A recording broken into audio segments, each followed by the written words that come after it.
नमस्कार, मैं हूं कर्मवीर। आप सभी का स्वागत है लाइव झारखंड ब्रेकिंग के खबरें सुपरफास्ट में। खबरें सुपरफास्ट के प्रायोजक है Punjab national bank, Lakshmi Vilas bank, gold loan, Bloomdale, Vidya Bagan, ISM Kundal, NITS school of hotel management और zero worries private limited. PM Kisan योजना के लाभार्थियों को अब मिलेगा किसान क्रेडिट कार्ड। योजना की शुरुआत आज करेंगे प्रधानमंत्री नरेंद्र मोदी।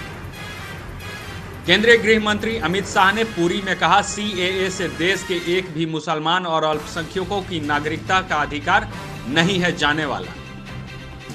रामकृष्ण मिशन सेवा संघ की कार्य समिति को मान्यता मिलने के बाद 2 मार्च को हटाए जाएंगे अभय मिश्रा और काशीनाथ मुखर्जी।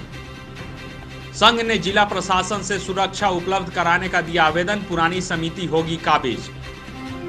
रांची में आज हुनर हाट का उद्घाटन करेंगे केंद्रीय मंत्री अर्जुन मुंडा और CM हेमंत सोरेन। पहले राष्ट्रीय जनजातीय और लोक चित्रकला शिविर के चित्रकारों द्वारा बनाई गई पेंटिंग प्रदर्शनी का उद्घाटन आज आड्रे हाउस में। राष्ट्रपति रामनाथ कोविंद ने गुमला के बिशुनपुर में किया लोगों को संबोधित। दोपहर में जाएंगे बाबा नगरी देवघर।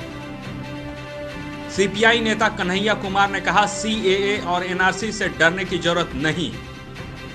JNU देशद्रोह मामले में दिल्ली सरकार ने कन्हैया कुमार पर अभियोजन स्वीकृति दी।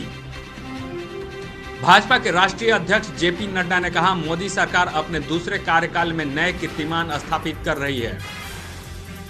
रांची टाटा मार्ग में 10 किलोमीटर से अधिक लंबा जाम, दुर्घटना की वजह से हुई है यह घटना। कांग्रेस विधायक इरफान अंसारी ने झारखंड प्रदेश कांग्रेस कमेटी के कार्यकारी अध्यक्ष पद से दिया इस्तीफा। झारखंड सरकार ने कहा, नया लोगों के बारे में सोशल मीडिया पर भ्रामक खबरें हो रही हैं वायरल। राज्यसभा चुनाव में वोटरों को प्रभावित करने के मामले में पूर्व ADG अनुराग गुप्त के खिलाफ जांच करेंगे होमगार्ड DG MV राव। आज से 2 दिनों का रजरप्पा महोत्सव हो रहा है शुरू। पार्श्व गायक हिमेश रेशमिया का कार्यक्रम रात में। खबरों में बने रहने के लिए धन्यवाद। हम फिर से हाजिर होंगे नए बुलेटिन और अपडेट के साथ।